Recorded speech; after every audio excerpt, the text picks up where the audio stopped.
What's up, everybody? My name is Garrett Smith. I'm your host for today. Today we're going to be talking to the legendary Robert Shupe. Do you prefer Robert or Rob? I go by Rob. Okay, cool. So he's been with the practice for about 2.5 years? Yeah, I mean, it'll be 3 years in a couple of months here. So fantastic. Yeah. So yeah, I'm super excited to have him on the show. Today we're going to be talking about semaglutide, as well as just psychiatry in general, how he ended up in the practice, and what he does, why he does it, and how it all works. So I'm super excited to talk to him today. Let's start.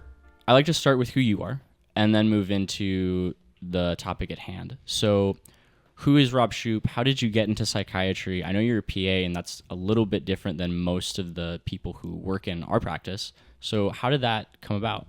Sure, absolutely. Yeah, there's definitely not a lot of PAs in psychiatry, and I feel like my path is fairly unusual or unique. I kind of stumbled into the PA profession just because I was pretty indecisive about what I wanted to do initially in a career. I started off wanting to be a dentist and realized only because I liked my dentist, and I had never had a cavity, so it seemed like an easy job. But as I got into the teeth of that, it kind of seemed, or the meat of that, I should say, it wasn't really what I was looking for. And then I met a PA who was very thorough with our first child, and I was impressed, and I started learning more. And I was like, oh, that sounds like a pretty good career for somebody who doesn't know what they want to do yet, with a lot of flexibility. And it's a really dynamic license, and there's limitations on the license, and sometimes I do regret that part of it, but mostly I've been pretty grateful for the dynamic nature of it, knowing that since I've never really known for sure what I want to do, that it gives me the opportunity to change should I want to.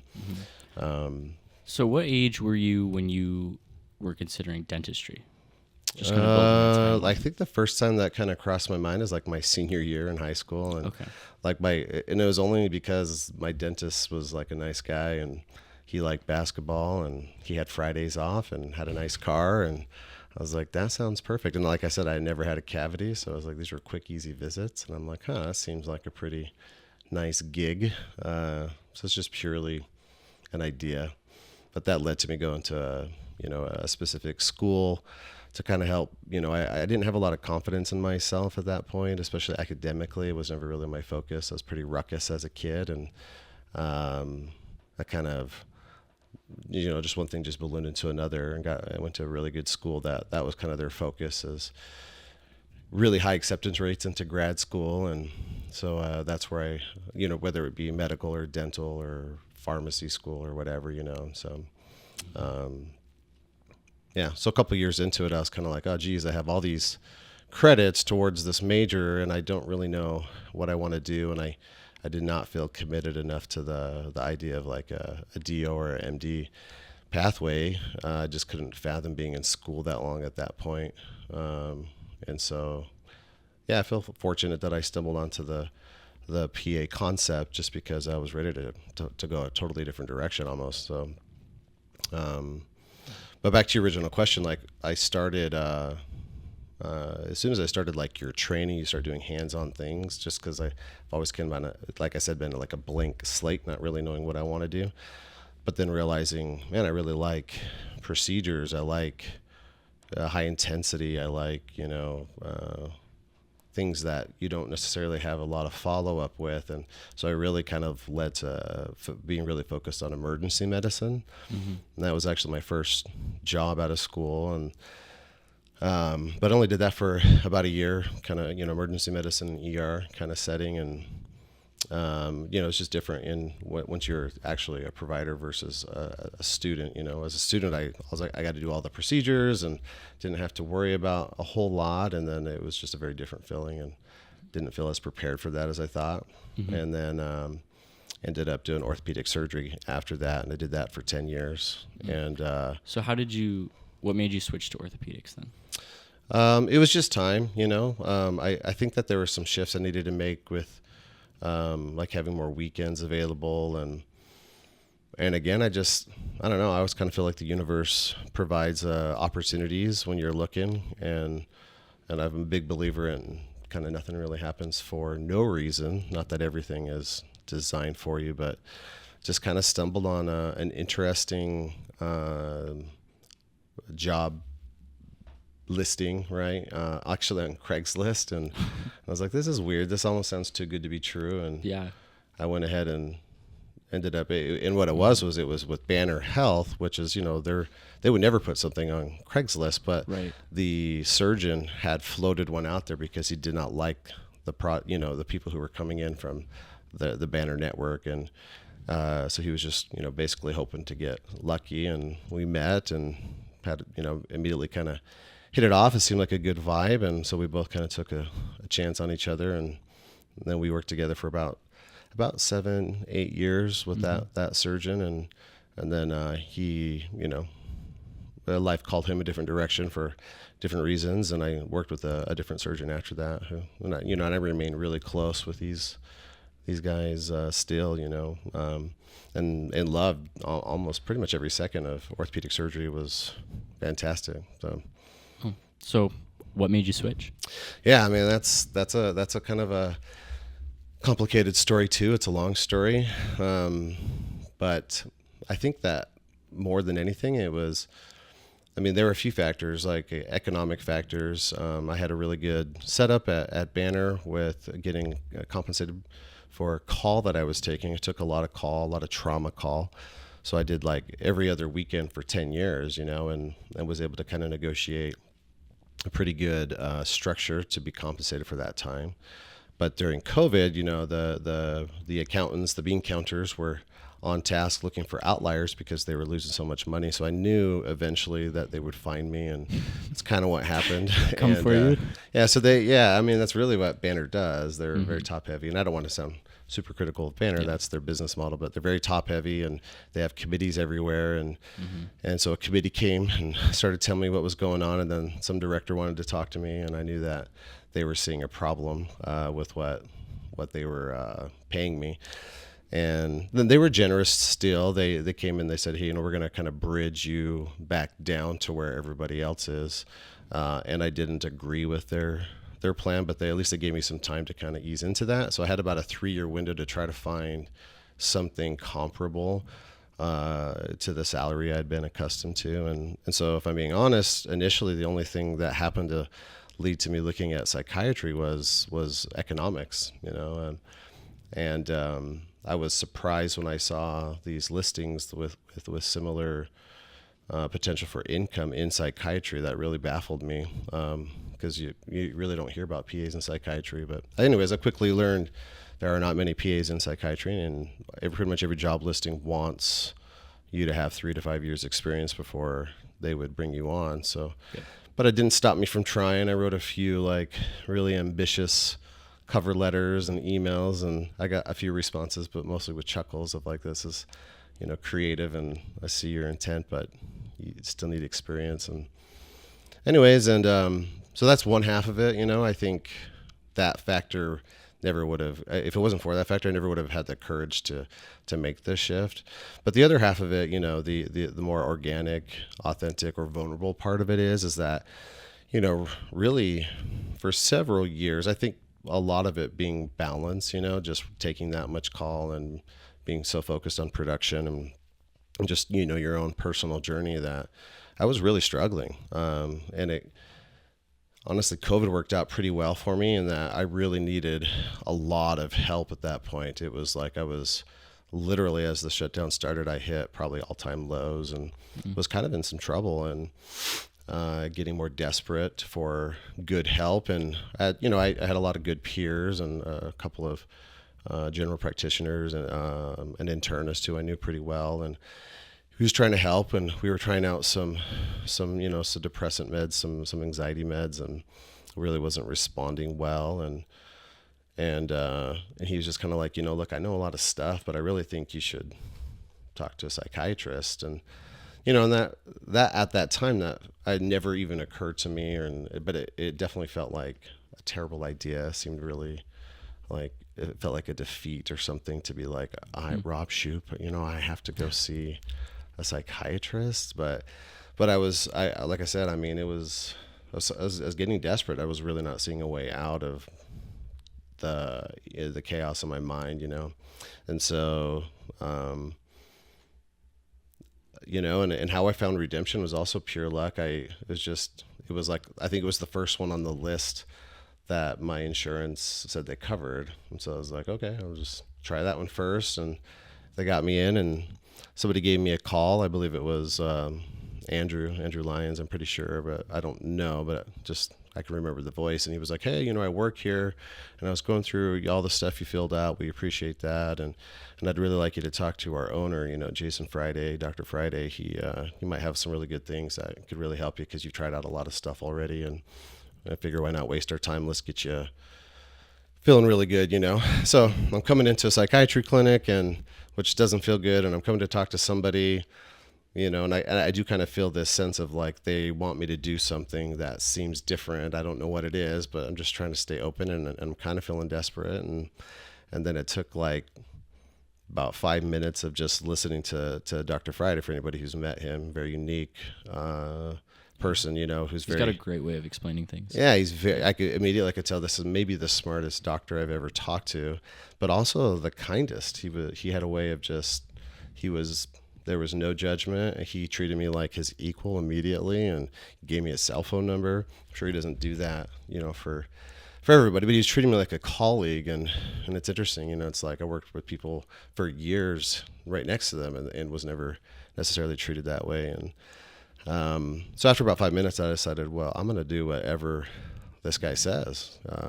I just like really quickly felt like I could trust his direction. And so I ended up doing TMS and a series of ketamine treatments. And, that was really life-saving, I would say, and game-changing. And it really just kind of opened the door for the possibility of, getting to a better place.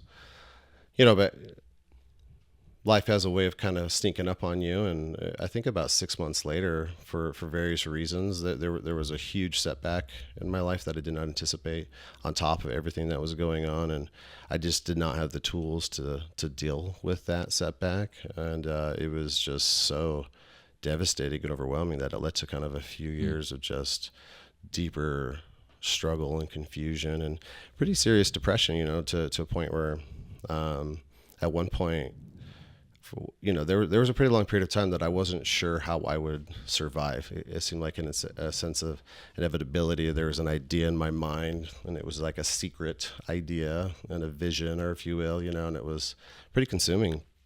And, at the same time, you have this will to live but it's like I just kind of felt like I was on borrowed time.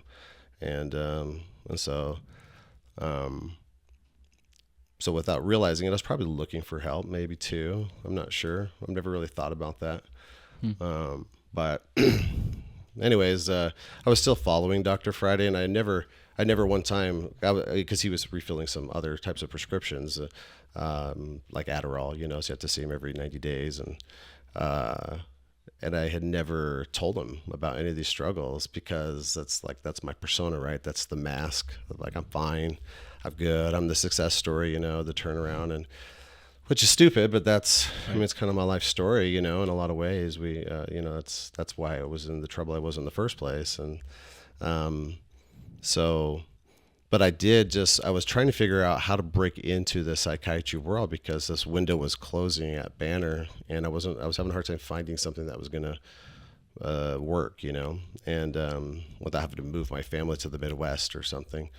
And so I just asked him, like, hey, do you have any PAs? And he said, yeah, I have one. And I was like, awesome. Can I have his phone number? And he's like, you probably could, but why, And then I kind of told him, a little bit about, just thinking about switching over. And then, Dr. Friday, he listened for a second and just said, well, hey, if you're going to ever come into psychiatry, you should just come with me.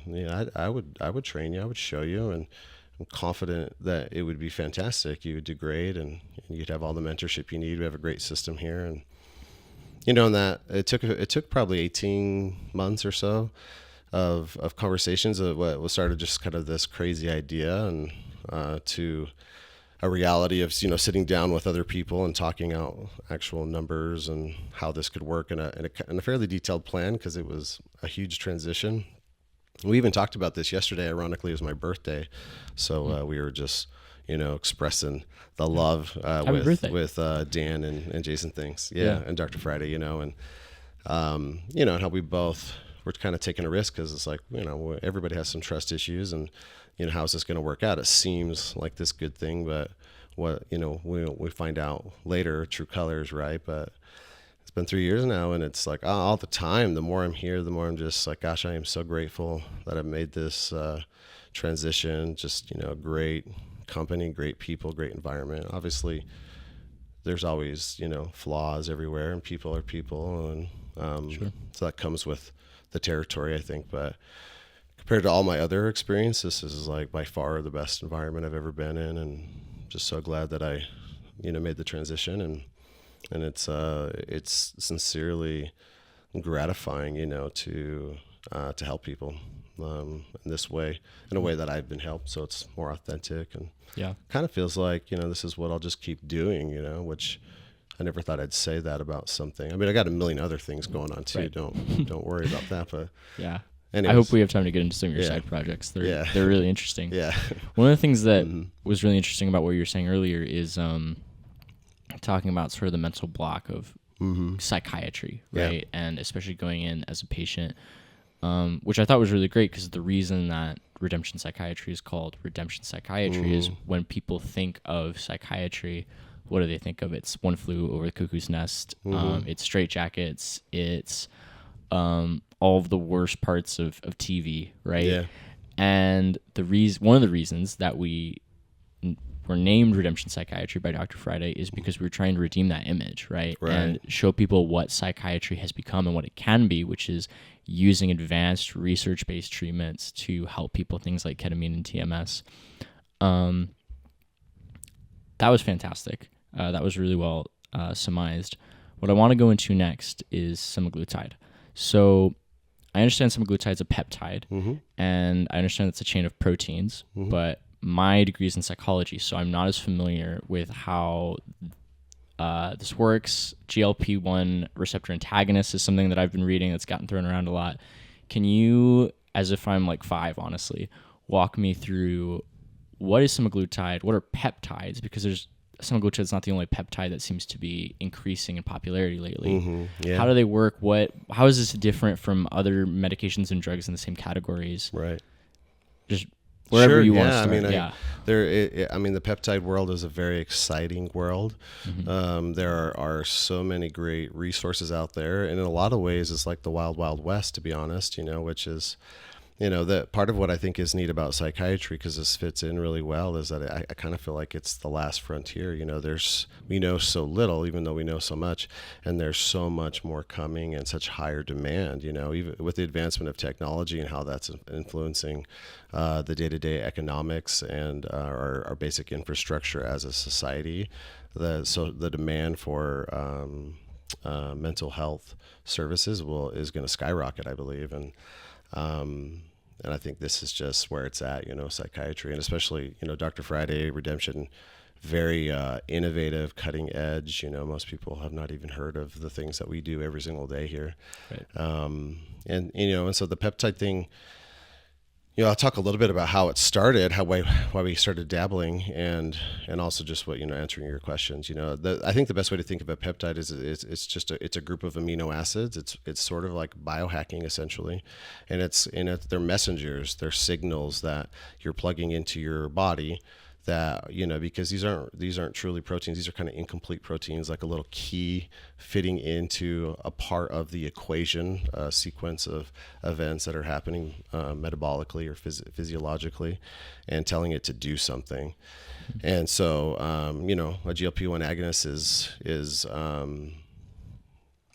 essentially just tapping into that, right, in a very specific way, affecting primarily the pancreas with like your beta cells primarily, which has everything to do with your insulin response to things we eat. And insulin has this huge role in a lot of things, and I think a lot of things that we don't necessarily fully understand, but definitely in our hunger signals, the rate that food moves through us, but also our emotional motivation. And so what a lot of people don't realize about primarily we're using semaglutide and tirzepatide. These are the most readily available and very effective, GLPs that are out there right now, is that there's receptors for this all over the body, and so anytime somebody comes in for a consultation, I try to really just explain kind of the nuts and bolts of how it works to kind of help them understand what they're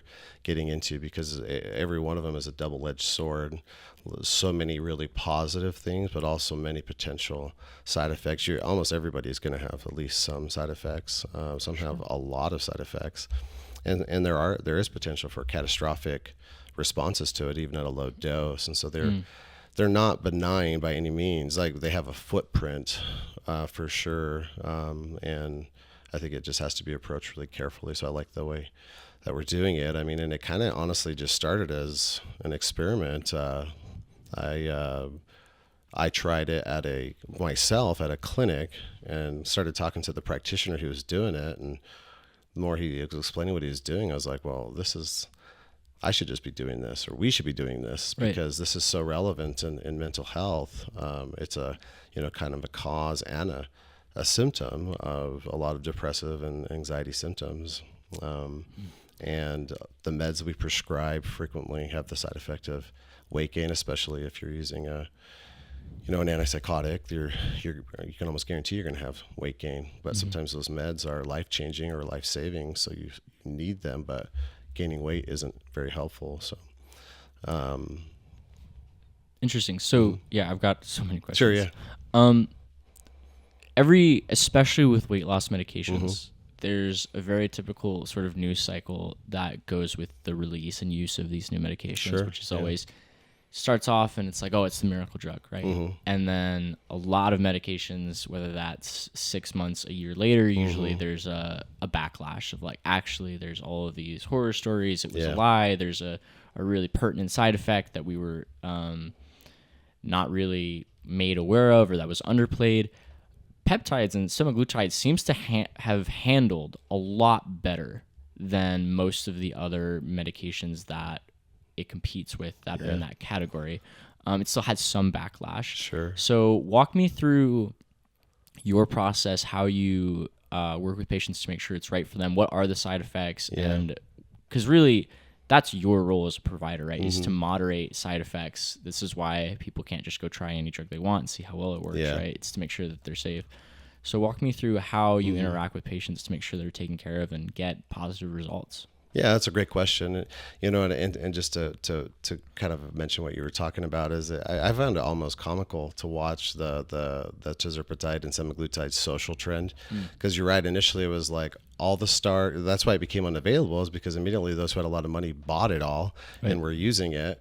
But then it was like nobody wanted to admit it, and then it turned into this thing of shaming, right? Like, oh, how dare, that it was probably not even real people. It might have been the little bots, that the Russians have been using on Facebook or whatever, right? Just trying to stir the monkeys on computers. But basically criticizing, anybody who would dare use this when you're not a diabetic. And you're like, well, it's been FDA approved for weight loss now. So what are you talking about? And to be clear, Wegovy is what has been cleared for that, not semaglutide, right? But that's the active peptide. So that's important to those companies, the distinction there. And then it kind of turned into anybody losing weight being like, well, they must be using semaglutide or something. And then they'd be like, no, I would never do that. And then after they lose 100 pounds, they come back and they're like, yeah, I was using it the whole time. Yeah. I feel great, Yeah. Yeah. And so now it's kind of gone full circle, because I think that it got really popular and maybe overutilized. You start hearing these horror stories, and I think a lot of physicians became very leery of it. Right. But then as the data continues to trickle out, it's been interesting. I've had patients sent to me from endocrinology, who can't get the brand name approved, from cardiology, right, to try to help somebody after stents being placed lose weight because it's cardioprotective. I've had bariatrics send patients that they can't get the medicine qualified for, even pediatric patients, right, which is not necessarily ideal, but in extreme cases better, than the other options, or having no options. And so, so one of the things that was brought to mind is, and I think you made a good point of this, is the semaglutide shaming, right? And peptides in general, it seems. It's very similar to sort of like steroids in gym bros and bodybuilding. Walk me through how semaglutide is different than using something like a steroid. Yeah, I mean, that's a great question. You know, I mean, I could see why there would be some similarities drawn. And, you know, if somebody wants to hang their hat on criticizing the use of it or shaming somebody for it, that's probably a pretty easy route to go. And, you know, because there's a similar concept there. It's like you're biohacking, you're using something to help you in a way that you wouldn't be able to get naturally. But the thing that I try to do for patients is help with the rationalization of it in an appropriate way. Because, I mean, if we look at, I mean, the body is designed very well to hold on to weight and to make sure that no matter what you want to get more, you know, just millions of years of evolution. And then just, you know, the last 600 years or so, right, this huge shift and where there's just this incredible abundance, and then we have processed food. And then you couple that with modern society and social media and just, you know, all-time anxiety and depressive rates, you know, and then you couple that with all of the signaling from the diet world, you know, of don't eat carbs or, you know, and don't, you know, whatever, you know, everything is very about restriction, right? And about eat this specific way very rigidly and lose weight. And then you need to look like this, you know, that's what's forecasted for us. And these signals are so strong, they're everywhere, that it makes sense that at the end of the day, it's going to be pretty hard to get out of a negative cycle when you just work 60 hours a week. You're still paycheck to paycheck. Your kids are struggling. And you try all day to white knuckle it to avoid the carbs or whatever, and you get home and you can't handle it anymore. And then you eat more than you thought you would or should, and then you feel depressed and you promise yourself you're not going to do it again, and then the next day it happens again. And it's very demoralizing for patients. You know, I've had so many patients just in tears describing that cycle, and it's a very common cycle. And so what I honestly believe is that, you know, for a modern society, that this class of medication this is just the beginning. You know, there's a tidal wave of this coming, new GLP agonists with higher specificity for the good things and less for the things we don't want. Because, you know, studies are bearing out pretty well that it's largely cardioprotective. It's good for the brain. It's good for the gut. You know, it literally promotes endothelial repair of some structures. It's good for the kidneys, if I didn't say that already.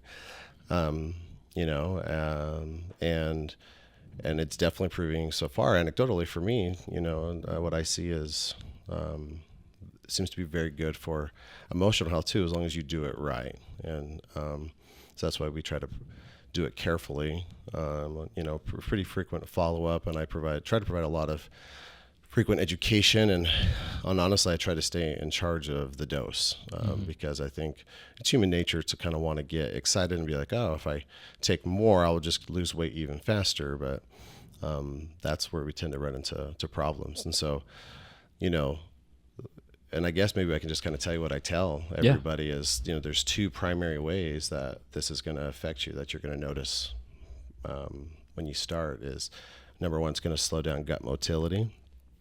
And that's mostly positive, because if things are moving through you slower, you're going to get full sooner and you're going to stay satisfied longer, right?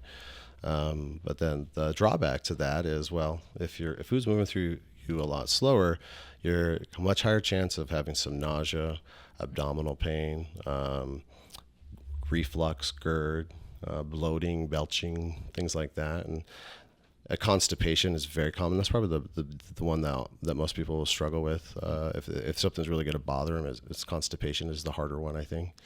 And you know, when everybody starts, it sounds like no big deal, but even if you're losing a couple pounds a week, but you're feeling constipated and kind of, you know, backed up the whole time, it doesn't feel good. It's not worth it. Most patients will not want to keep doing that. So there's lots of ways to navigate that. But so anyways, that's the first thing everybody's going to notice. But the second is fascinating and has this huge effect on the drive, right? The Oprah called it the food noise. I think that's a really good way to describe it. Not everybody has this. So for those who don't have this, it's kind of hard to understand. But for anybody who does struggle with weight, there is this food noise, this constant feeling of like, it's like you're looking for food, or you're thinking about trying not to eat food, almost like it's like there's just constant noise going all day long about it. And it can really just take that away, because it kind of taps into that drive with the hypothalamus and really will downregulate the reward that comes from eating food. And that's mostly really good, right? It's mostly really good to not have cravings, essentially, to not feel like you're white knuckling all the time. Because white knuckling resistance, ironically, always leads to a breakthrough and a binge most of the time, right? And so that has, I think that's the part patients honestly enjoy the most. Like, they love seeing the scale move and the appetite being lower. But when they get in those moments at nighttime and they're stressed and they realize that they don't have this inevitable feeling coming of an insatiable need to just start snacking, from whether it's sweet or salt or back and forth, they start to feel very empowered, like they're getting their life back and can make choices for themselves again. And it's really a beautiful thing to watch. Patients kind of get confidence as they go. So the potential downside to that is sometimes, if I have this strong tie to food that has been there. I mean, as humans, mammals, we all have a relationship with food, and usually it is a comforting one. It makes sense from the beginning, right? With I would cry and I would get food, hopefully, right? And so that's not necessarily wrong or bad, but sometimes it just kind of gets out of control, right? Or top heavy, if you will. So it can be hard to know what to do if all of a sudden this connection I had is gone, And so I've had a few patients just be like, I kind of feel sad, I kind of feel lonely almost, or what am I supposed to do now? And for the most part, that's been pretty manageable, because, the brain has a tendency, if I put something down, it's going to want to pick something else up. So I'm always encouraging, see what you want to try, start trying new things. When you feel that feeling at night and now you're kind of bored, but you don't really want to eat, that's where your brain's going to find it. It's an opportunity. You don't know what your brain's going to like yet until you expose it to something. And so a lot of people have picked up neat hobbies, or just new patterns in life, or replaced that time with exercise or reading or crocheting or whatever it may be. But over time, I think I see a lot of organic changes that just like a better quality of life.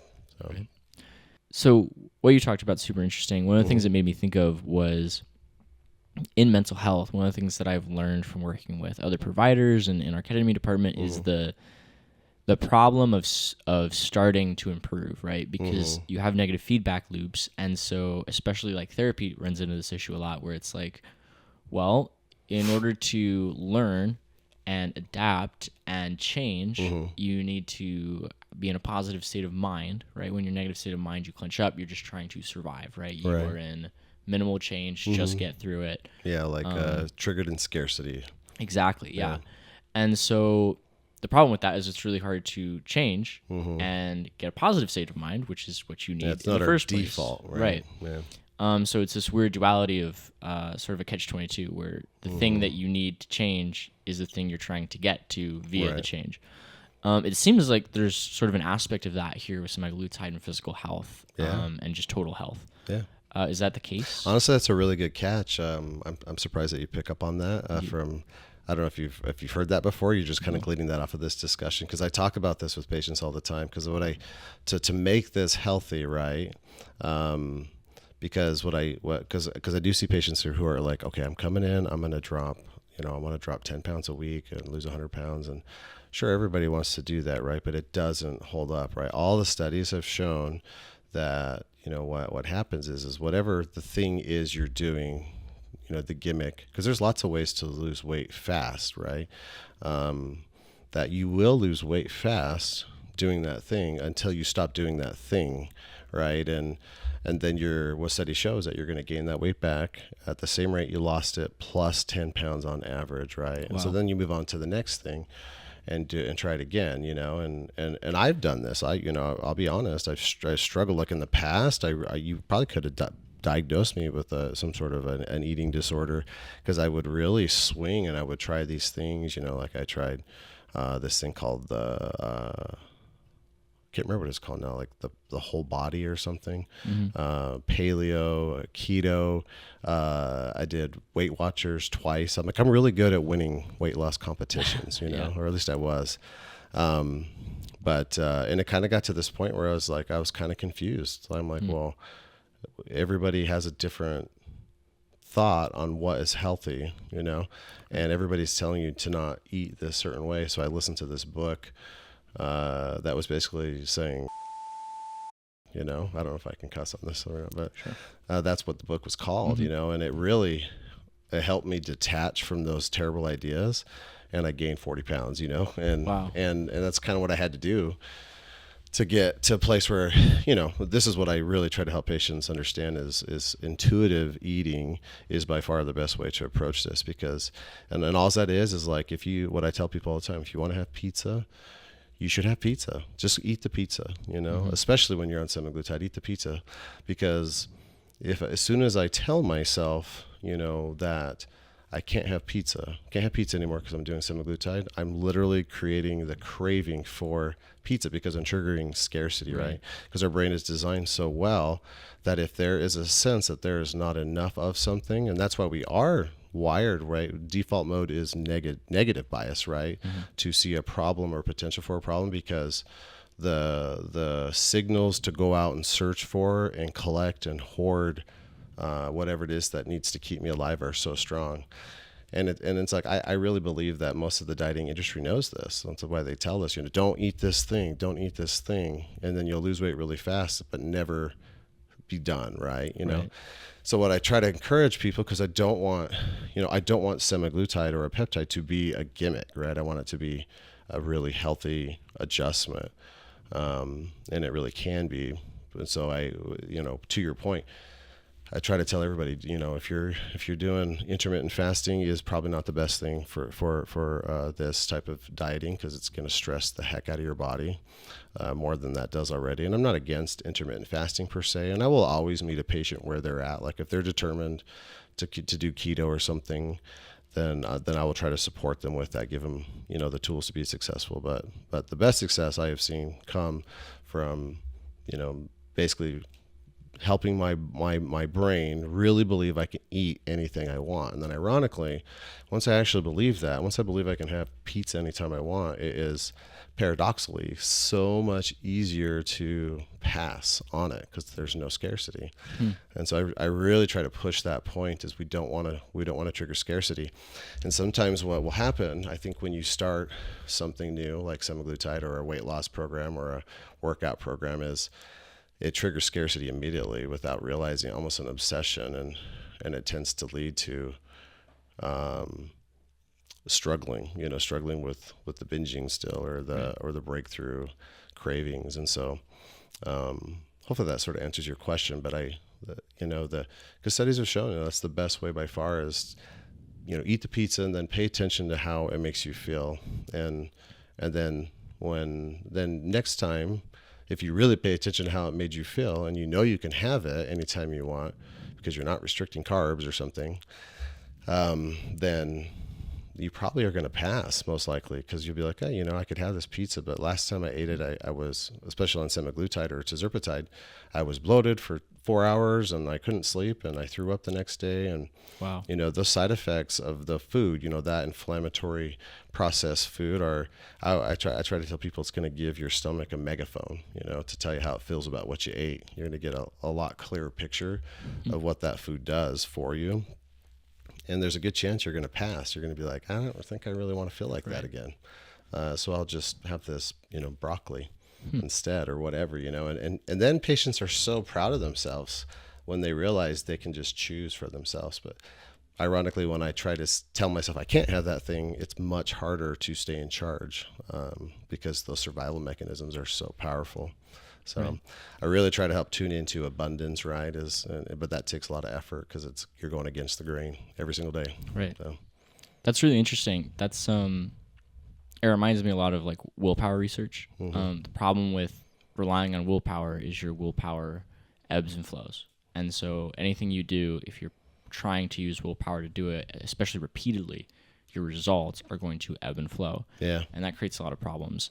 The other thing that was interesting to me is sort of, I don't know if this is a term, but environment hacking, right? Where we talked about biohacking, but another big component is your environment and how you're responding to it, right? Humans are evolutionarily adaptive, and we are adaptive towards the thing that has the best positive feedback. So if you're in an environment, for example, hunter-gatherer, right? You're in an environment that's high in berries, you're going to eat a lot of berries. Right. And we're not really tuned to not do that because it was adaptive pretty much as far as history was concerned until very recently, because berries were always seasonal, right? Lucky if you sugars, found them, right?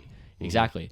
And so this is one thing that I looked into a lot when I was finishing my master's in industrial psychology, is how environment affects, which it's actually a little bit outside of the scope of industrial psychology, but it's fine. How environment affects feedback, because in an ideal world, you would just have never had pizza, right? If pizza is really the problem.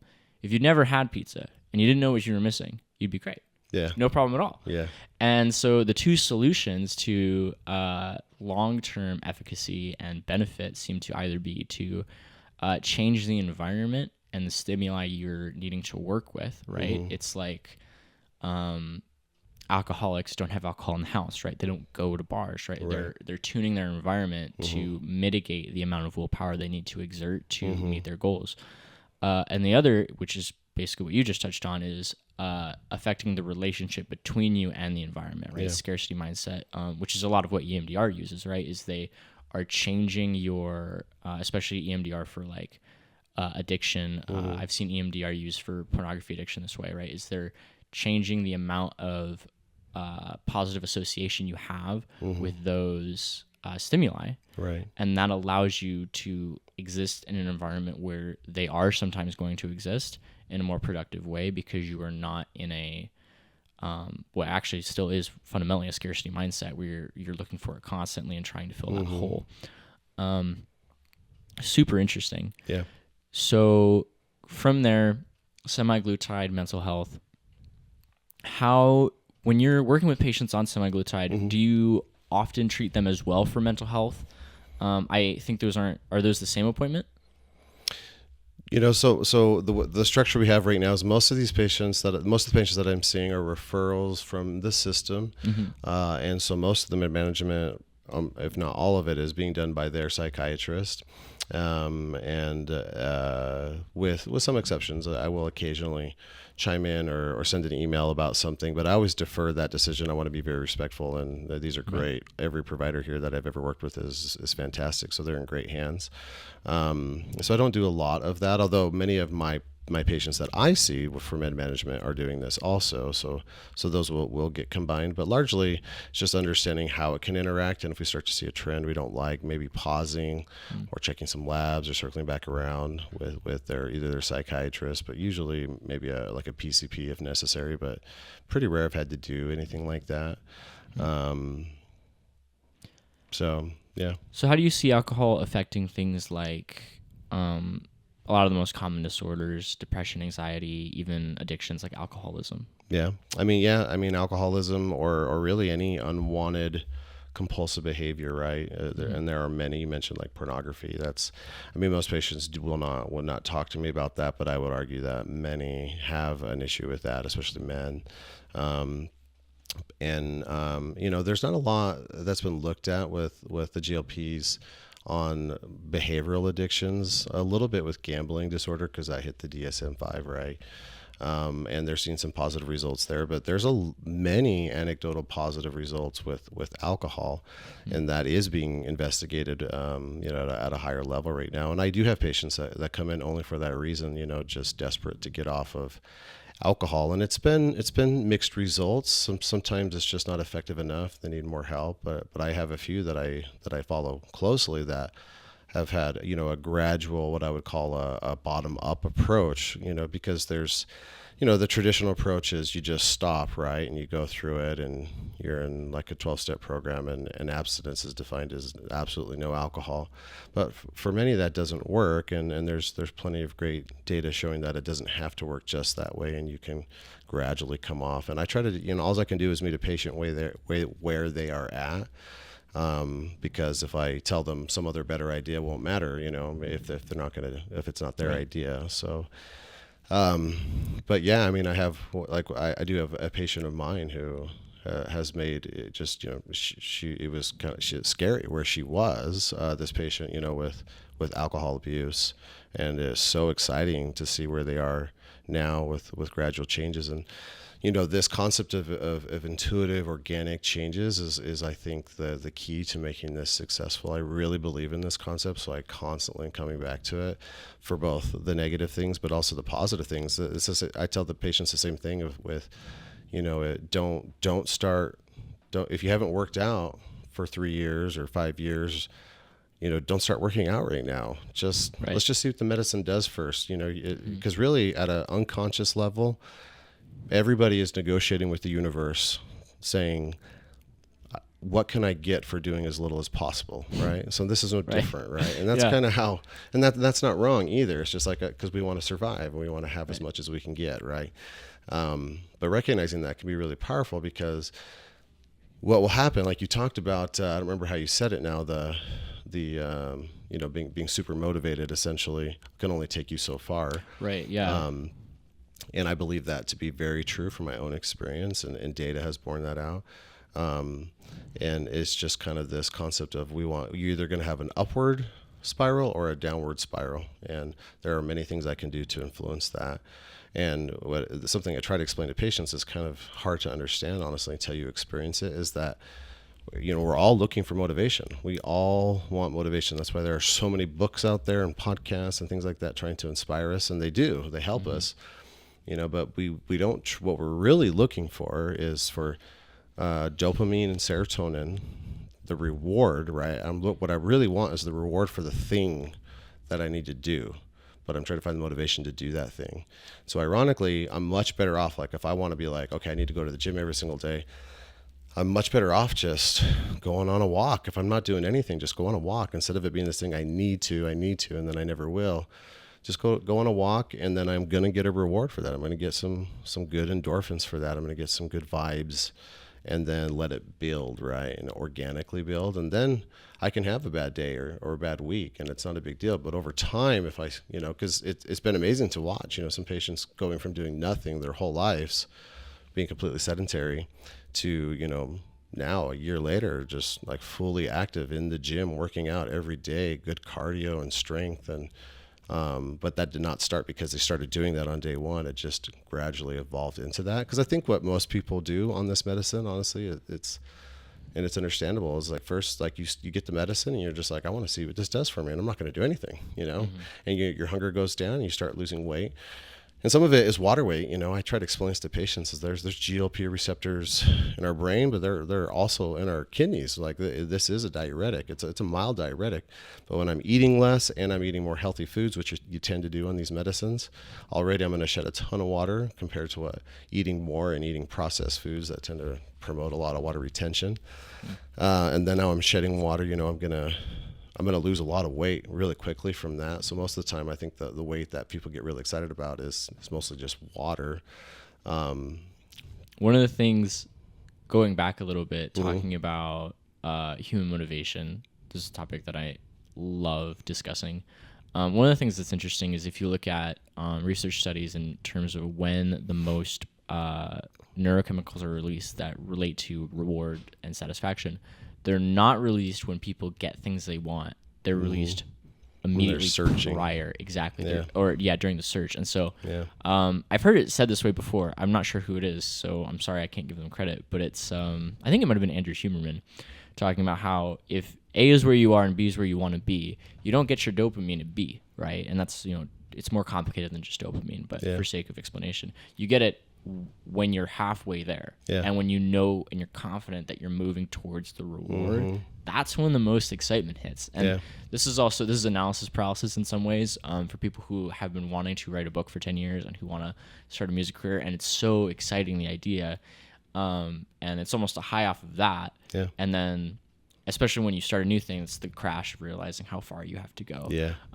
Or vice versa, it's the crash of getting there and realizing, well, what do I do now? And so one of the things that is I think it's one of the reasons why at Redemption Psychiatry we partner with therapists so often, right, is there's a indisputable chemical component, right, and neurophysiological component to mental health. But at the same time, meaning in a almost philosophical sense is also integral to a life lived sustainably and well. If you're not if you don't have anywhere to move, if you have no goal, if there's no direction, then if you're not adapting to anything, then you're not doing the fundamental essence of what it is to be human.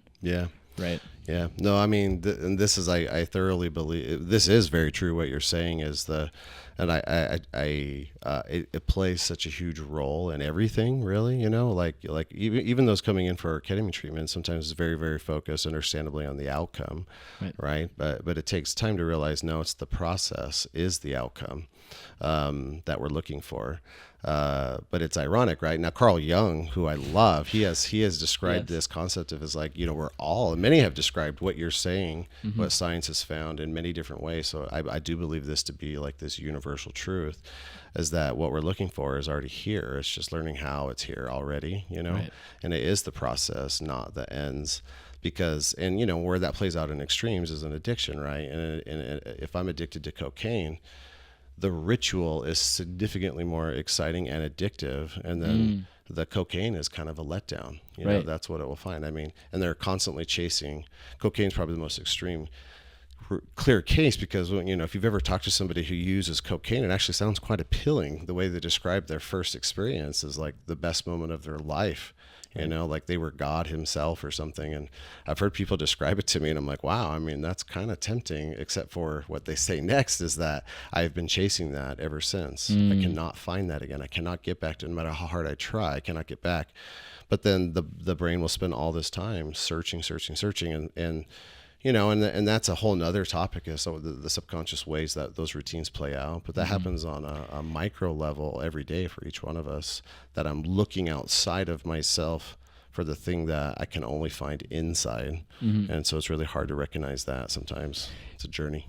Do you think, I know we're kind of getting off topic, but I'm really interested in this. Do you think that's one of the reason that high functioning addicts exist, right? Because there are, I think this is more than just a stereotype of sometimes the cocaine users, right? Heroin addicts, they're lawyers, right? Sure. They're doctors. Absolutely, I mean, cocaine is considered a rich person addiction. Right. It's pretty expensive, I guess. Yeah. And so one of my questions, which I'm going to have to go do research on this afterwards, is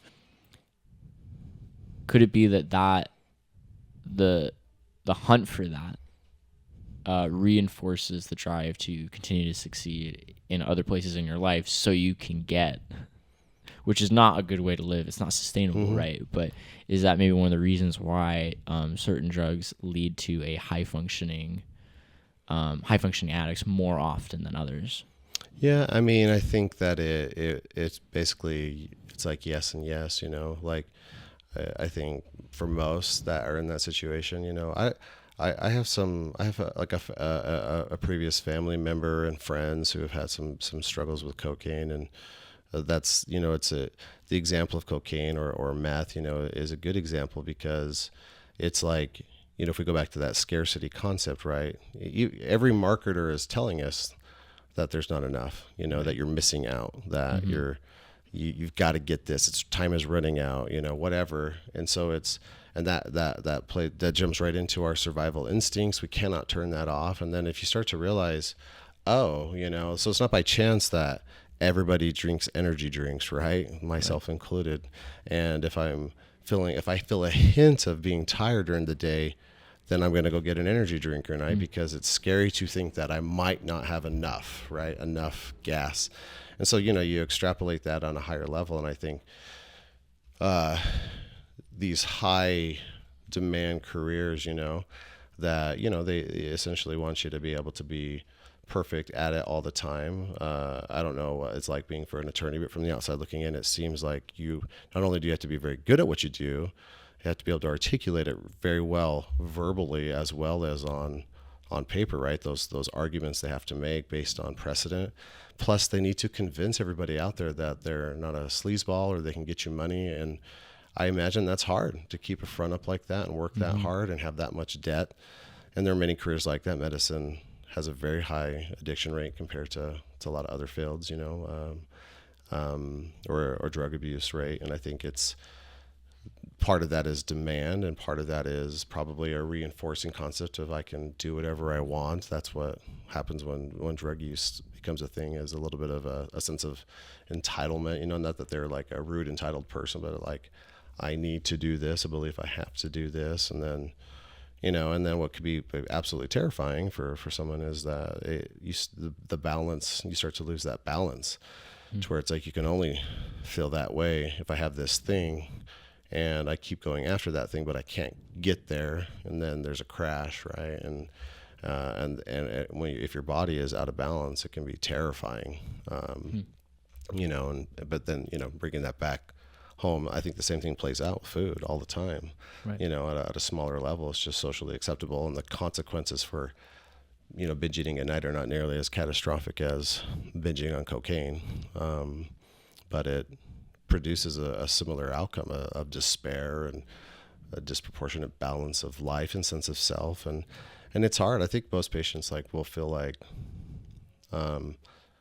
they're tired of feeling like all they can think about when they're in front of others is what their body looks like. Right. And, what I do worry about is that I think because of that mindset, of I'm not enough or I need to hide or whatever that is there for all of us to a degree, is will that get better with the weight loss, and that's why because I don't think that's actually the solution to that problem. I think it's just a symptom of many other things. And that's why I really try hard to promote those other concepts of look, the process is so important. So that way, when we're on a maintenance dose, we're coming off of this, that you're in charge of your life and you know what you're doing and you feel confident, right? And so it doesn't, because otherwise you'll always be thinking about 10 more pounds you need to lose. You can get to a desired weight and feel the exact same thing you felt 50 pounds before. And that's kind of my main goal, is to get there, and patients leaving or discontinuing or tapering down or getting to the maintenance phase and feeling like, that they've found themselves. And I've seen that a lot. I've seen a lot of people just in tears on both times, talking the first time and really excited. That's amazing. Towards the end. That's really amazing. What it makes me think of is working here. I've been here for 3.5 years now. And one of my favorite parts of Redemption Psychiatry is those experiences, because I've had those experiences with patients, especially when I was working in the ketamine department, having people have breakthroughs, right? And talking to people as they were crying and watching their lives change. My favorite thing is when patients quit and they're like, I'm good. I'm done. I'm good. I'll come back if I ever need to, but I'm doing really well. And that's one of the reasons why I ended up here long term, and I never meant to, actually. I started off all the way at front desk and made my way up, and it was those experiences that made me realize that what we were doing here was so valuable, and so much more than just medication management or psychiatry, right? One of the things I've been thinking about a lot while you've been talking is holistic care. We've talked a lot about the mind, the brain, and the body, right? How do you treat something as complicated as a human being? I think that's really the question. Yeah. I mean, I think it's a great question, because it's a branch of medicine that is very much unlike all others, because there's such a large subjective or maybe invisible component to it, right? Right. Because it's impossible for there not to be a degree of projection, right? When you're trying to help somebody, really in any instance, but if you're talking about mental health, it's very difficult for me to separate my own experience from what I'm hearing somebody else describe. There's literally no way for me to really know what's going on for somebody. And so, one of the most helpful approaches for me has been, I'm a big believer in motivational interviewing, and primarily just because of the fact that it was a basic concept, but then the techniques or the strategies of it have been revealed by the data, right. and improving outcomes. And essentially what motivational interviewing teaches us is that every person is their own expert, and sometimes we just need help to figure that out or how to tune into that. Is this similar to like unconditional positive regard? I'm not sure. What is unconditional positive regard? So unconditional positive regard is a therapy technique, and it basically just holds that when you're working with a client, you hold them in unconditional positive regard, right? And the reason you do that is so that you are allowing them to say and work through things that would otherwise be socially unacceptable or that they personally feel are unacceptable to talk about, so that they can get through them, and so that you direct them towards a positive frame of mind and a sense of motivation. Right. It's almost like a reframing, and yeah, it not exactly. Honestly, it's actually, I think that more than anything, it's for the interviewer, who I would be in that scenario, right? Is that if I can truly believe that I don't know what's best for somebody, that they know what's best, and I'm going to give them options, and even if I have the best idea statistically, or even if God himself told me that this is the answer for that person, studies have shown that if I tell them that, and even if you agree, if I give you this amazing advice about what to do with your relationship, and you agree, even if you know that's the right answer, but if the brain starts to feel like somebody is kind of imposing their will upon me, you will pull back. Studies show that you are less likely to make that decision or change, even if you agree with it, if it feels like it's coming from somebody else. And I that is so true for me. I'll tell my closest friends, no, I'm a prideful SOB. And if I start to feel like somebody's kind of manipulating me or telling me how to run my life, I pull away very quickly. Right. And I think most do to some degree. Or if you were just like, want to be told what to do. I think some people sometimes want to know what the easiest choice is, and that I can facilitate that. When someone's looking for direction, I can give them great information, but I really try to help them see that I believe that they need to decide, what to do, right, and that they're not wrong. Most of the time in psychiatry appointments, we don't get too deep dive into the real issues, the context, which is unfortunate. There's going to be a focus on medicine usually, and side effects and prescription refills and things like that. But anytime I can, I try to get into the context, because that's what actually matters, So I'm not sure if I answered your question there, but that's how I approach it. Is I try to, do my experiences matter? Yes, because I have trillions of connections in my brain, and so do you, and we're influencing each other right now, right? And so that is already medicine. And so I try to just remember the lows that I have been in. That's my approach, because I've been in some pretty bad lows, and I've probably been really disappointing to others. I've probably been rude sometimes, but I was desperate, and then now I find myself in a much better place. I love the concept it's a 12-step concept, but it bears out really every many spiritual groups or religions, this concept of you cannot keep something unless you give it away. And I think it's a powerful mantra to live by. And so all the time I try to think to myself, because there's been times I feel like, where I haven't done as good as I could have, especially before I came to psychiatry, to be honest with you, but it's like, I feel like if there's a chance I can help, then I want to, because there is enough time, there's enough resources, there's enough there. Even if it doesn't go the way I want it to, or the patient goes on to reject me, that's fine. It's just a journey, and I guess just my own experiences is it's the same thing. I'm a foodie, right? If I eat something that is delicious, I'm going to be throwing that in your face pretty quick. Try this. This is so good. I'll probably go buy you one. It's just kind of a human nature thing, because it does feel good to share what you have been given so liberally. So. Yeah, that's really amazing. One of the things that I I love about that, and I've seen this with other providers, is the switch or the embodiment of this is a cooperative exercise, as opposed to what I think the medical system was in entirety, not even just psychiatry, was even just 2 or 3 decades ago, which is just, I'm the doctor, I'm the expert, just do this, and then when you don't follow it, that's on you. Yeah. Right, into, well, let's work together, right, and let's figure out how to help you in entirety, and at the end of the day, you are one of the best sources of how you feel and who you are and what your goals are, which is what we've heard to discuss, right, is the pursuit of meaning. And so I really love hearing about the cooperative pursuit of better. Moving back to semaglutide, one of the things I wanted to touch base on is what are the most common side effects?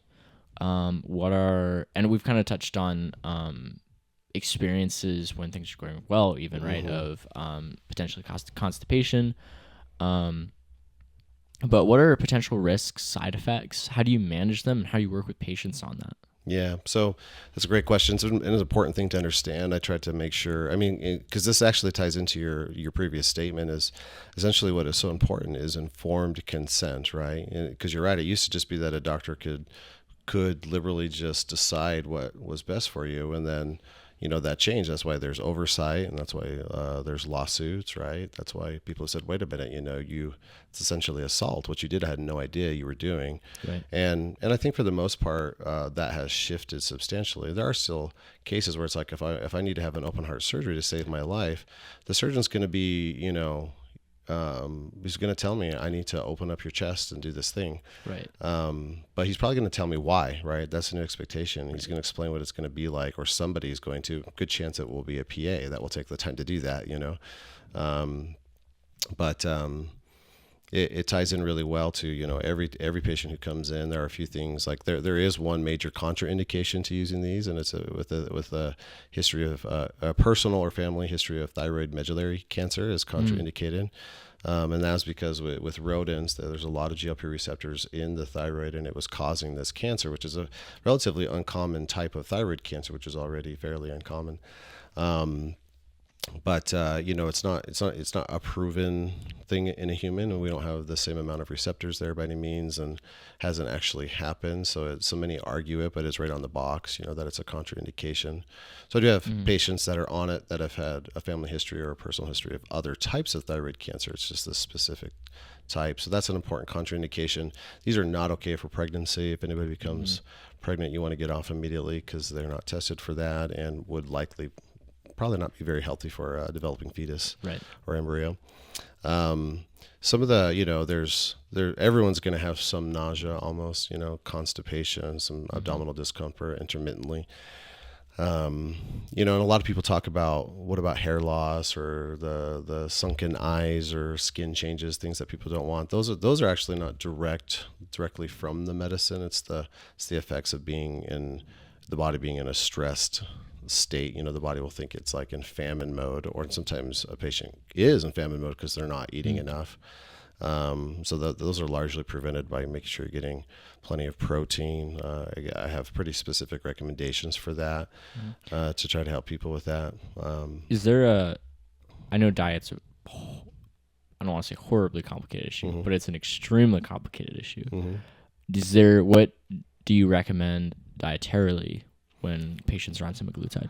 Yeah, so what you want is, you want to eat real food. The more processed it is, the more likely you're going to have an inflammatory response to it, and those inflammatory responses seem to be more bothersome when it's stuck in your gut, 3 times longer than you're used to, or 4 times longer than you're used to. And so, if it grows out of the ground, it's good to eat it. If it's a whole grain, I would encourage it. There's nothing wrong with some good saturated fats, but do I want chicken nuggets and cheeseburger? Of course, I love the way that tastes, but I will feel a big difference. Right. And ironically, I think there's something interesting about it, because the body, the brain just fairly quickly for most patients, that drive towards those types of food really goes down. Wow. Because you're just going to feel so much better. Inflammation has such a huge role in our cognition, our emotions, our joints, obviously, the way we move, the way our gut feels. And when I'm eating healthy foods, it actually has a bigger role than most would realize on all of that. They will feel more clear-minded. I hear that all the time from patients. It's just like, I feel so clear-minded. It feels so good to just feel this energized or something, the scary things that can happen, post-marketing data mostly, right, are definitely concerning. And so I mention these to every patient, is for reasons that aren't fully understood, but the main theory, with people having vision changes, right, and in some cases catastrophic vision loss, where the thought is if you have diabetic retinopathy, or you are on the cusp of it, perhaps, and then now that there's this quick correction to the blood sugar management, that it's almost like there's this starvation, like a neurovascular compromise in the macula or the retina, and can cause some serious problems. There's also an artery that supplies the optic nerve, that there's a theory that for patients who do not have any diabetic history might be at a slightly higher risk of that artery getting inflamed and not being as therapeutic and causing some vision changes. So I have not seen this, but anytime it's very unlikely. These are just case reports. Right. But I tell patients, if you have any changes in vision, we'll stop immediately, and we'll go see an ophthalmologist and come back only if they say it's okay. Other pancreatitis is out there, right? This has a really direct effect on those beta cells, primarily coming right out of the pancreas, which has so much to do with the GLP. I haven't seen that firsthand either. But yeah, if someone's having epigastric pain and it's not getting better, and now you're feeling really sick, and usually that's very painful, right? So you would want to stop pretty quickly.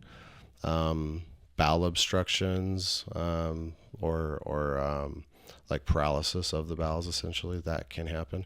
I have had questionable cases, a couple of them. I have hundreds of people who've come through now where it may be on the verge or cusp of that, where it's been scary, but there's case studies out there where people have had to have surgery and things like that. And mostly it seems that these are related to not having enough supervision and not reducing the dose, or accidentally overdosing, right? And that's been done by providers and by patients. It's actually really easy to make a mistake on it, because your starting dose is literally a few drops of this stuff, and you could get really confused and think that can't be right, and do something that seems makes more sense, and you're giving yourself 5 times the starting dose. Wow. And even that starting dose, unfortunately, sometimes, like I just had a patient come through and started on the lowest dose to tirzepatide, and miserable for 3 days, throwing up, and you don't know till you try. So that's unfortunate, but not usually not that severe. Those are kind of the main things. We always mention the possibility of, there's questions out there, is like, do people get suicidal from this? I don't think I've seen that firsthand, but could that happen? Sure. I mean, this is affecting the dopamine reward pathway. So could it affect that? Absolutely. So we watch that closely, and just pay attention to it. Probably the most common mental health issue that I'll see that may be happening indirectly related to this is when somebody's been going for a while and they're just not quite getting enough food. They're going to start to feel really lethargic with time. And then that can start to feel, ironically, that can make sleep more difficult. Anxiety levels are going to go up, and they're going to feel almost like depressed, right? It's the body just responding to being in a famine, to feeling like they're starving. So it's something that usually if I kind of see that and observe that, I'll convince the patient to either take a break or just reduce the dose, or to hold off for a few weeks and let things kind of reset, and it tends to work out just fine. Those are kind of the main scary things. And there's lots of data coming all the time. I get almost every day an email from several resources giving me the latest, greatest, and there's many more being tested right now, exciting things in the future. So, Cool. Well, that was fantastic. I can't thank you enough for coming on today. Thanks for having me. It's been mostly fun, I think. I don't know. We'll see what this looks like. So. Hey, man, I think that was fantastic. I hope you come on again soon. We'll have to get you on with Blake and some of the other providers. Yeah, that'd be great. Really fun. That'd be awesome. So, cool. Thank you for your time. Hey, thank you. Appreciate it. Hey guys, thanks for watching today. If you or anyone you know is in the greater Phoenix area struggling with mental health or is interested in the semaglutide that we talked about today, feel free to give a call to Redemption Psychiatry. We're located in Mesa, Chandler, Phoenix, and Gilbert, and we're committed to treating the larger Phoenix area with the most up-to-date treatments possible. Thank you.